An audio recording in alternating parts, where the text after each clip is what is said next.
नमस्कार, आपल्या सगळ्यांचं स्वागत आहे आयकॉन स्टेल प्रस्तुत बिल्ड आयकॉन या उपक्रमामध्ये. आज आम्ही आलोत नाशिकमध्ये आणि माझ्यासोबत आहेत इंजिनियर प्रशांत उदावंतजी, जे खरं तर 1991 पासून या क्षेत्रामध्ये अतिशय उत्तमरित्या काम करतात. आणि आपण असं म्हणतो की हे क्षेत्र खूप वास्ट आहे, याच्यामध्ये करण्यासारख्या अनेक गोष्टी आहेत. त्याप्रमाणे ते सुद्धा रेसिडेन्शियल, कमर्शियल, इंडस्ट्रियल, इन्स्टिट्यूशनल अशा वेगवेगळ्या प्लॅटफॉर्म त्यांनी ट्राय केलेले आहेत.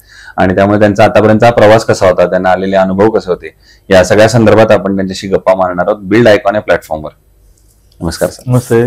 तर गप्पांची सुरुवात आपण अशी करूया, ते म्हणजे अगदी तुमच्या लहानपणापासून, म्हणजे तुमची शाळा कुठली होती, कॉलेज कुठलं होतं आणि या क्षेत्रात येण्यामागचं प्रेरणास्थान कोण होतं? आम्ही बेसिकली प्रॉपर नाशिकचे, परंतु वडील सर्व्हिसच्या निमित्ताने येवल्याला सेटल झालेत. मग आम्ही बॉर्न अँड ब्रॉट अप येवल्यामधून आमचं करिअर स्टार्ट झालं. आमची शाळेची सुरुवात ज्या संस्थेमध्ये वडील प्रिन्सिपल होते त्या शाळेत आम्ही पण शिकलो. माझी बॅच आहे 86 पासआउट 10वीची आणि मी 89ला डिप्लोमा पासआउट झालो. पण मी घरात मोठा मुलगा असल्यामुळे आणि बाकी 2 भाऊ पाठीचे असल्यामुळे वडील शिक्षक, त्यामुळे मला या क्षेत्रामध्ये पुढे शिकता नाही आलं. बरोबर. आणि मग मी माझं जे काही आहे करिअर ते 2 वर्ष बाहेर प्रॅक्टिस करून स्टार्ट केलंय. सिन्स 91 मी आज सगळ्यात डेव्हलपमेंट प्रॅक्टिस करतोय. क्या बात. मग त्यातला आणखीन एक महत्वाचा टप्पा विचारायचा आहे, ते म्हणजे आपण कुठेतरी सर्व्हिस किंवा प्रॅक्टिस करतो, थोडा अनुभव येण्यासाठी तुम्ही कुठं केलात आणि जो पहिला इंडिव्हिज्युअल प्रोजेक्ट केलात त्याची आठवण, म्हणजे तो आठवतोय का, तो कसा होता, तो कुणाचा रेफरन्स नाही मिळाला, तो करताना काही अडचणी आल्या, तो कसा होता अनुभव? बरोबर. मी 89ला डिप्लोमा पासआउट झालो मुंबईवरनं, गव्हर्नमेंट पॉलिटेक्निक मुंबईला विथ डिस्टिंक्शन. आणि त्यानंतर 89 ते 91 मी 2 वर्ष नाशिकमध्ये प्रॅक्टिस केली. ठक्कर डेव्हलपरकडे मी 2 वर्ष काढले. त्यानंतर इनफॅक्ट 1.5 वर्ष नाशिकमध्ये काढले. त्यानंतर 6 महिने मी आमच्या जवळ एक गाव आहे कोपरगाव, तिथे आर्किटेक्ट गंगावल साहेब होते, त्यांच्याकडे प्रॅक्टिस केली as a junior civil engineer म्हणून. आणि तिथेच मला खरी प्रेरणा मिळाली की आपण इंडिव्हिज्युअल काहीतरी सेटअप चालू केला पाहिजे. बरोबर. आणि त्यानंतर माझ्या ज्या कामाची जी प्रेरणा आहे ती आई म्हटली पाहिजे माझी. तिने मला त्यावेळेला सांगितलं की आता तू किती दिवस बाहेर प्रॅक्टिस करणार, तू स्वतःचं काहीतरी एस्टॅब्लिशमेंट चालू कर, पहिले तुला जी काही अर्निंग होईल ती, परंतु तुझं स्वतःचं एस्टॅब्लिशमेंट तू आता केलं पाहिजे. आणि मग मी 91 पासून माझं प्रॅक्टिस यावल्यामध्ये चालू केली. आणि माझा पहिला प्रोजेक्ट इंडिव्हिज्युअल जो मी यावल्यामध्ये लॉन्च केला तो इन द इयर 1996. त्यामध्ये 11 फ्लॅट आणि 11 शॉप्स मी काढले होते. श्री गणेश कॉम्प्लेक्स म्हणून आजही ती बिल्डिंग आहे औरंगाबाद रस्त्याला. तो माझा पहिला इंडिव्हिज्युअल प्रोजेक्ट. त्यानंतर मात्र बाकी बरेचसे प्रोजेक्ट केलेत. बरं. मग आता या क्षेत्रातल्या काही प्रश्नांकडे येऊया. त्यातला पहिला महत्वाचा प्रश्न आहे की तुम्ही या क्षेत्रात बघितलं असेल अकुशल कामगारांचं प्रमाण यामध्ये बरेच, अनस्किल्ड लेबर, आणि अशा लोकांकडनं कधी कधी चुका होतात, तर काही दुर्घटना घडू शकतात. मग तुम्ही लेबर मॅनेजमेंट साईटवर कसं करता? बऱ्यापैकी त्यांच्याशी, म्हणजे लेबर मुळात जेव्हा आपण साईटवर रिक्रूट करतो त्यांची जी डेप्थ आहे कामाची ती पहिला आपण तपासतो, त्यांची किती इंटेन्सिटी आहे काम करण्याची. आणि तुम्ही म्हणता ते बरोबर आहे, खरं त्यांना ट्रेनिंगची जास्त गरज आहे.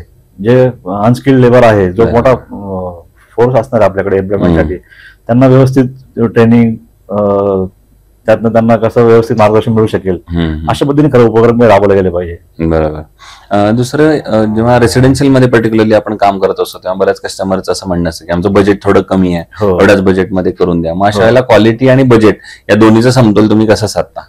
क्वालिटी जर कोणाला पाहिजे असेल तर ती तुमच्या इन टर्म्स ऑफ काय म्हणतो आपण त्याला, मनी मॅटर मध्ये जर विचार केला आपण, बरोबर, तर तिथं कॅल्क्युलेट करणं फार अवघड होतं खरं म्हणजे. तर त्या केसमध्ये आपण फेज मध्ये त्यांना सांगतो डिझाईन तुम्ही डेव्हलप करा. आता तुमचं अपेक्षा असेल की आपल्याला 3 बेडरूम 4 बेडरूमचं काम करायचंय, तुम्ही फेज मध्ये जा, तुमची रिक्वायरमेंट आजची तुमची जी गरज आहे ती पहिले फुलफिल करा आणि त्यानंतर मग भविष्यात तुम्ही एक्सपान्शनला जा.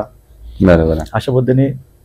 नक्कीच. एक थोडा वेगळा प्रश्न आहे, तो म्हणजे नाशिक जिल्ह्याच्या विकासाचं विजन एक इंजिनियर म्हणून तुम्हाला जर विचारलं तर तुमच्या डोळ्यासमोर कुठले मुद्दे येतात ज्या मुद्द्यावर प्रशासनानं आता काम केलं पाहिजे? Infrastructure obviously. ओके. इन्फ्रास्ट्रक्चर मध्ये फार मोठ्या प्रमाणामध्ये काम केलं पाहिजे गव्हर्नमेंटने. त्याच्यामध्ये रस्ते असतील, तुमचे इन्फ्रास्ट्रक्चर मध्ये ज्या काही गोष्टी समजा आता म्हणतो आपण, ज्याच्याशी डायरेक्ट संबंध येईल कॉमन पब्लिकचा. आता आपण जर म्हटलं शेती जर सोडली त्यानंतर सेकंड लार्जेस्ट इंडस्ट्री ही की ज्याच्यामध्ये डायरेक्ट एम्प्लॉयमेंटला तुम्हाला स्कोप आहे, नक्कीच कन्स्ट्रक्शन इंडस्ट्रीला, तर त्याच्याकडे पण फोकस केला पाहिजे गव्हर्नमेंटने. बरोबर आहे. दुसरं, आतापर्यंत काम केलेल्या प्रोजेक्ट मधला एखादा आयकॉनिक प्रोजेक्ट सांगू शकाल का? बिलकुल. त्याच्यामध्ये आता एक इंडस्ट्री मी काम केलं होतं रिसेंटली, जवळपास 8,000 स्क्वेअर फूटची बिल्डिंग झाली होती. फार कमी शॉर्ट स्पॅन मध्ये ते काम आपण पूर्ण केलं. आणि एक आयकॉन नीट काम झालंय यामध्ये खरोखर ते. क्या बात आहे. हो. आणि असा एखादा प्रोजेक्ट की जो काम करताना काहीतरी अडचणी आल्या, आव्हान आली आणि त्या आव्हानावर तुम्ही कशी मात केलीत? आता रिसेंटली मी फेस करतोय, एक माझा स्वतःचा प्रोजेक्ट आहे रो बंगलोचा, त्याच्यामध्ये 30 बंगलो मी सध्या डेव्हलप करतोय. बरोबर. 10 बंगल्याचं काम चालू आहे, परंतु त्याच्यामध्ये सध्या इतकी काय म्हणतो त्याला, कस्टमरची इतकी स्कॅरिटी झालेली आहे आता, त्यामुळे खूप डिले होतोय तो प्रोजेक्ट डिले. हा, म्हणजे कस्टमरची अडचण ही फार अवघड आहे म्हणजे. ठीक आहे. दुसरं आतापर्यंत म्हणजे आपण नेहमी कन्स्ट्रक्शन मध्ये असं म्हणतो की स्टील आणि सिमेंट हे 2 महत्वाचे घटक असतात. तर स्टील निवडताना मग तुम्ही काय पॅरामीटर बघता आणि मग स्टील निवडता?